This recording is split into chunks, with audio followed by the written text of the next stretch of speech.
Welcome to another episode of Duena Family Vlogs. For today's video, ipapakita ko sa inyo ang aking Christmas canister collection. So, bahagi na rin ito ng vlogmas natin. Sinimulan ko na ng maaga kasi maaga naman talaga ako nagsisimula na mag-decorate ng bahay. Kasi nga nanghihinayang ako doon sa mga times na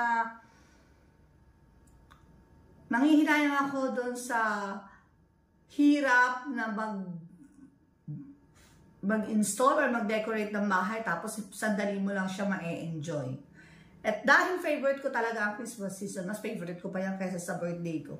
Ayan talaga yung, for me, is the most wonderful time of the year. I-share ko sa inyo ang aking Christmas canister collection or cookie jar collection.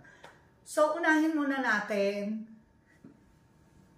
Actually, yung pinagkuhanan ko pala ng aking mga Christmas canisters, dalawa lang. From SNR. And meron akong nakitang online shop na binilihan ko. So, bali ano pa lang naman siya? 1, 2, 3, 4, 5, 6, 7, 8, 9, 10, 11 pa lang naman siya. Hindi ko pa naman siya masasabing ganun ka-wide yung collection ko. Pero, nagsisimula na ako. Kasi sinimulan ko lang to last year. Pero may 11 pieces na ako. Hindi natin alam kung madadagdagan pa yan over the years. So, for the first item, unahin ko muna yung mga nabili ko sa SNR. Itong aking Christmas tree cookie jar or canister. As I've said, nakuha ko to or nabili ko to sa SNR last year pa.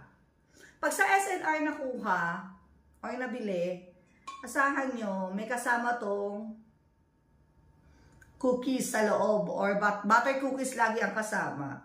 And yung price dito nasa ano lang, sa SNR kasi nasa 549, 499 lang usually yung price range nila ng mga Christmas cookie jar. Ng mga Christmas cookie jar. Ang bulol ko. Siguro hindi pa nagpa-function masyado yung utak ko kasi nga kagigising ko lang. So this is our first item. Christmas tree cookie jar or Christmas tree canister. Wala siyang tag sa ilalim or wala siyang, ano ba yung tinatawag? Wala siyang print sa ilalim. Makikita niyo, Christmas tree siya, tapos meron siyang star dito sa tuktok.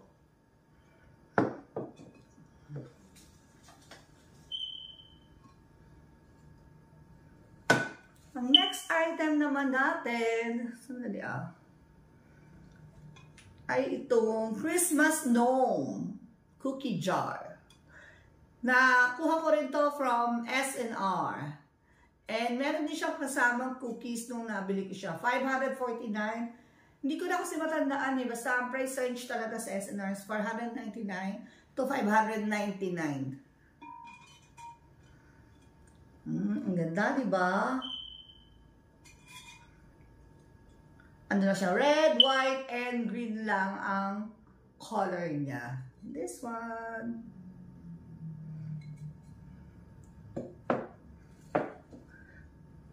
Third one is from SNR ulit. Ay, hindi ako sure.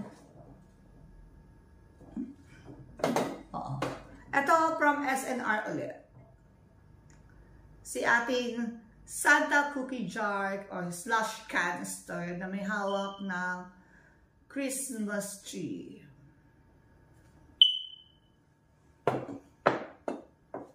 Siya.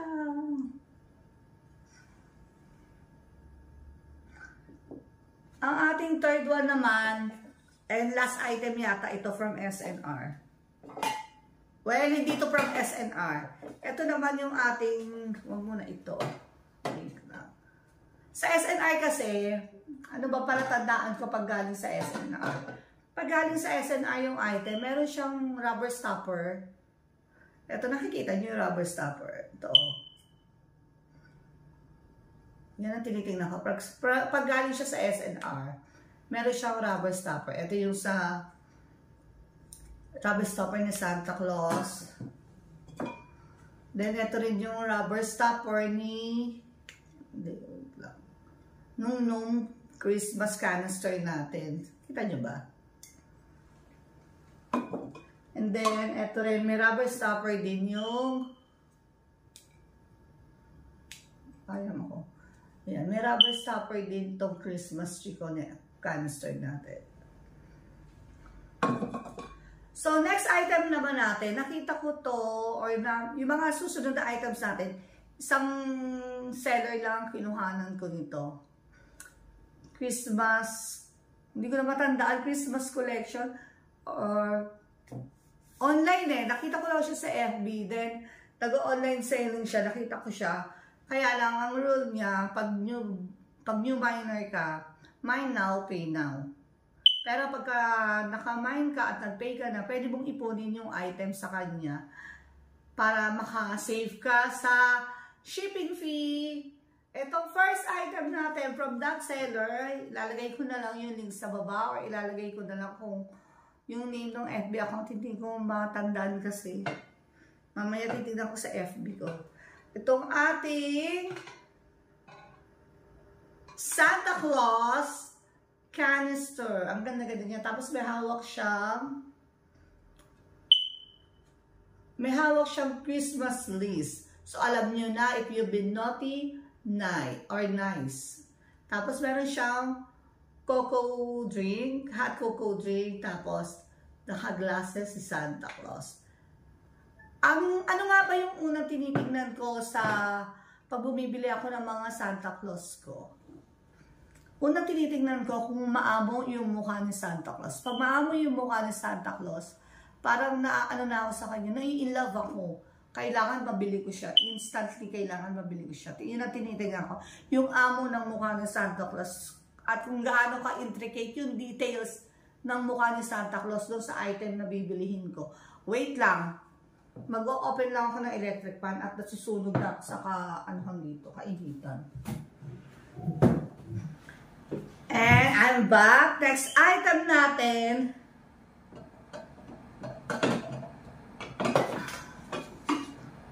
ay itong Chubby Santa Claus Christmas canister. Ganda, diba? Maganda siya talaga. Kaya lang, ang pagkakaiba ng nakukuha sa online seller at saka sa SNR, yung mga nakuha ko doon sa online seller, I don't know kung nakikita nyo ha, may mga creasing siya. Small creasing lang naman. Hindi naman siya yung tipong kapag nilagyan mo ng water, itatagos. Outside, defect. Pero okay na okay pa rin naman siya. Tapos ang ginagawa ko pagka-receive ko nito, talagang hinuhugasan ko mabuti.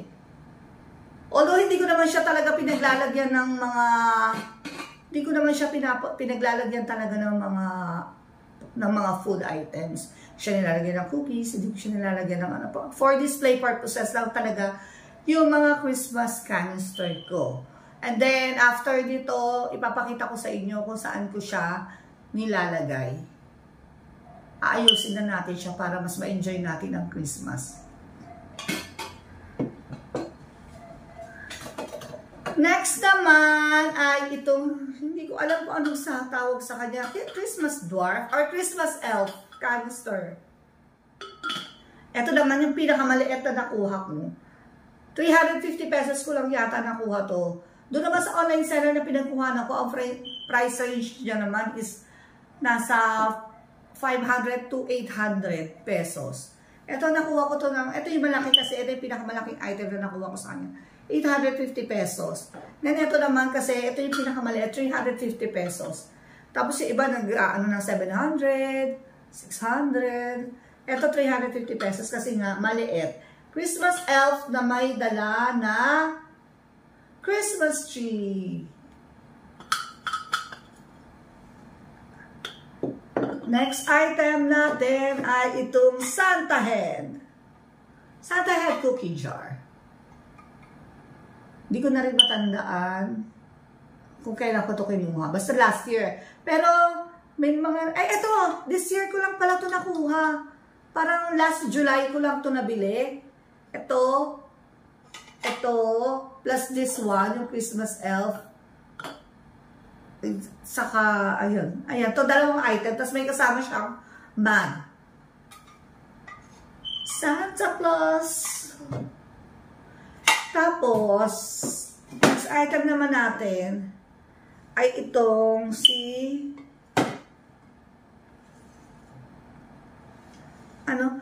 White Santa as Black Santa. Sabay ko siyang nakuha doon pa rin sa online seller na suki ko. Pero lately, nag-unfollow na ako sa kanya siguro kasi dahil ang dami niya ng ewan ko ha, kasi nung natagpuan ko siya, parang ang nanonood pa lang sa kanya mga 3, 4, 5, mga ganon. So, hindi aabot ng 10. Pag umabot ng 10 yung mga regular, pero regular buyers naman yun. Medyo ano na siya, marami na pag umabot ng 10 to 12, yung mga nanonood sa kanya. Pero marami namang nagmamind. Marami namang minamind yung mga yun. Kaso lately, pag dumami na yung mga buyers niya, dumami na yung mga nanonood sa kanya, parang medyo dinidedman niya na ang mga old buyers. Or ako lang. Hindi, I'm not sure. Eto, si Black and White Santa Claus. Siyempre, kailangan kung may representation ng mga White Santa, may representation din ang Black Santa. Oh, diba? Pero sabi niya, Mr. and Miss, ano daw to? Claus. Mr. and Mrs. Claus. Pero ako, Black and White Santa for me. Eto, 700 yata isang kuha ko. Hindi ko na matandaan kasi last year pa to. Next ay itong ating, actually hindi to canister eh. Pitcher. Santa pitcher. Although hindi naman siya talaga ginagamit. Hindi ko naman talaga siya ginagamit as pitcher. Look, napakaganda. Hindi ko naman siya ginagamit as pitcher. Pan-display lang talaga. Ganda, no? Ayaw ko ba nag-enjoy talaga ako sa mga Christmas item. And last, ito naman nakuha ko, 750 pesos. Hindi ko to makakalimutan kasi nilaban ko talaga to. Nakipag-unahan talaga ako. Yung Christmas truck canister. Ang ganda-ganda niya, no? Ayan siya yung sa harap. Then, eto sa gilid, sa kabila, meron siyang Christmas tree dito. Tapos meron siyang Christmas tree. Diba sa US, diba? Yung mga Christmas tree nila, o doon sa other country na may winter, ang Christmas tree nila talaga, fresh pine trees. Kaya ito yun, di ba? Ito yung best na nagde-describe ng kanilang Christmas season, yung pagkakat ng pine trees. Tapos nakasakay yun sa truck. Ito yun. Christmas truck. Na may ganda. Although may chip na siya dito, maliit o. Kita niyo ba yung chip? Pero carry pa rin naman. Pang display na lang. Pwede naman baliktarin na ganyan na display or nakaharap. And then, jaran! Diba ganda? So, yun lang. That's all for today, guys. Sana na-enjoy nyo yung video. At pasensya na kayo kung medyo tamad-tamad pa yung boses ko kasi 5 AM pa lang. Sinamantala ko lang natulog pa ang lahat bago ako nag-present sa inyo ng mga bago ko pinakita sa inyo yung mga Christmas canister collections ko. Kasi pagising na yung anak ko saka yung asawa ko, medyo maingay na dito. Kaya sinamantala ko. Kagabi, ready ko na siya, niline up ko na siya dyan. Kasi nga, bala kong gumising ng maaga at simulan yung vlog na to bago ko magsimula ng preparation para sa pagpasok ng anak ko. So, that's all for today's guys. That's all for today, guys. Thank you for watching. Sana nag-enjoy kayo sa video. At sana maging masaya ang Christmas season natin lahat.